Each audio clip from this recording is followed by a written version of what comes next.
Hey, welcome back to another CR Live session with me, Dan Bongino.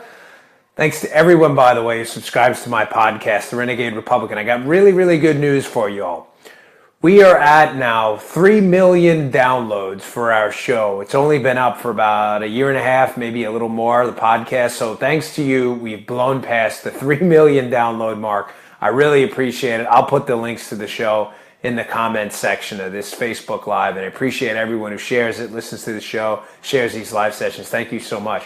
So, the meltdowns just keep coming and coming. Every day there's a new liberal meltdown. There was the Not My President's rally, Not My President's Day rally on President's Day on Monday. There were the immigration rallies. There was the Women's March rally. There was the rally for more rallies. I mean, the liberals, every day, it's a new, DEFCON 672.5 meltdown with these people. They can't figure out that there's like meltdown fatigue going on in the country. Like, we get it. You've already melted down every day since the Trump presidency. The guy's been in office, a month? People are getting tired of your absolutely ridiculous, silly, immature antics. But they're not done melting down. Their latest meltdown is Melania Trump is at this rally in Melbourne, a little bit north of here, a couple days ago with the president, President Trump, obviously, her husband. And she gets up on stage, says a few words, and then starts to recite the Lord's Prayer in conjunction with the rest of the crowd. Oh, my gosh. You would have think she started reciting like some kind of a communist manifesto up there. Well, then the liberals in that case would probably love it. They went crazy. They have been melting down about this all week. Just go in your Twitter feed if you're on Twitter and you think I'm making this up and put Melania, Our Father, or Lord's Prayer, and just read some of the commentary. It is unbelievable. It is so over the top. But folks, listen, anybody can comment on, okay, great. So she said it and the liberals are freaking out. Terrific. It's important you understand why liberals do this. I'm not talking about all Democrats. I can't say that enough. I'm talking about liberals, the radical wing of the Democrat Party that has hijacked that entire party now. The party of JFK is dead. JFK Democrats are now called Republicans. That's gone. That's Truman Democrats. It's all over.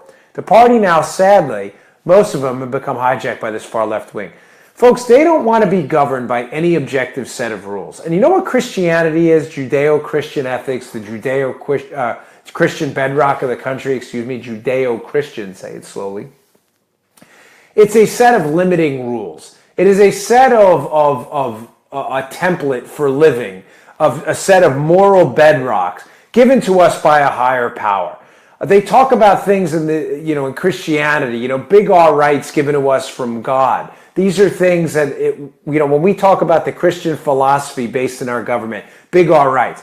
Liberals don't want to be limited by anything. They want all power coming from the state. They don't like the idea that a principle, any principle, can come from God and wouldn't come from man in the state. They also don't like the fact that Christianity sets a kind of a moral code for you to live by, and that moral code limits the behaviors the left wants to prescribe for all of us. The left doesn't believe there are any societal norms, the far left, for sexuality, for your sexual behavior. They don't believe in any of this. So there's actually 2 points here.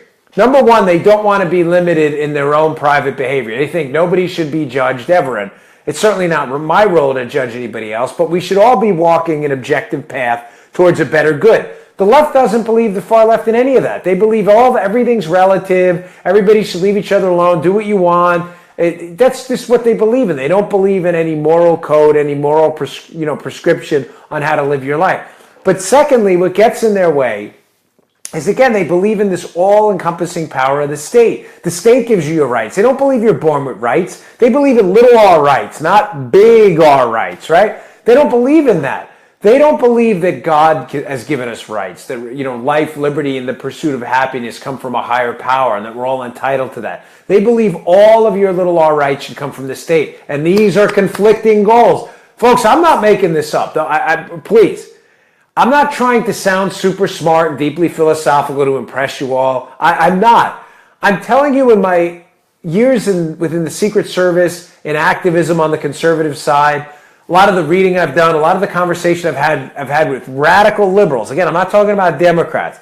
A lot of rank and file Democrats are really good Christians, go to work, and believe in the same things we do. They just believe in a different path there. I'm talking about the radical far left, the people who really know, and I'm using the dreaded air quotes there, know what's going on. They absolutely believe that there's no such thing as God-given rights, that the state grants you your rights. All of your rights come from the state. That is how they implement their agenda of control. It's always been a control agenda for the left. I don't mean that in a conspiratorial way. I mean it in a real way. They want to control your money through higher taxes, control your health care. They want to control your kids' education. They want to control what you can do with your own private property. And they don't want any conflicts with this idea of God-given rights, the right to own private property, the right to live freely. That conflicts. They can't exist at the same time. The all-powerful state and the all-powerful God. That's why they go crazy and melt down over this. Granted, there are some of them that are just wacky and they go on Twitter and they do this stuff. But the far left kooks at like Mother Jones and Salon, the people who are smart, they know what's going on. This is their philosophy. They don't want to be limited in their personal rights and the way they live their lives by Christianity's, what they consider to be old-fashioned codes of lifestyle codes. They don't believe in that. And then they don't believe in anything given from God. They believe the state gives you all the rights. It's just amazing. The meltdown continues, folks. The best suggestion I can give you, and I'll leave you with this thought. I was listening to Rush today on the radio. And Rush was right. Rush Limbaugh. There's only one Rush out there in our movement. And Rush was right. He was absolutely right. He said something that really you should all take home and put this in your bank account, your mental bank account.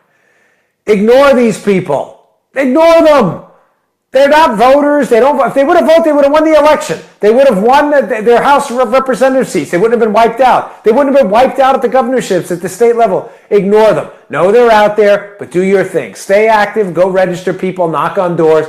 Use your conservative activism to get things done. But these protests are designed to get attention. Ignore them. Ignore them. They don't mean anything. These people are not serious. A lot of them are paid protesters. There are a few people there who actually care about the cause. The rest are bussed in to intimidate you into believing you're in the minority. Just ignore them. Ignore the meltdowns. The meltdown about the Lord's Prayer is just another episode of the far left and their attack on everything we stand for. Hey, if you haven't signed up yet for CRTV, by the way, I'd really appreciate it if you give us a look.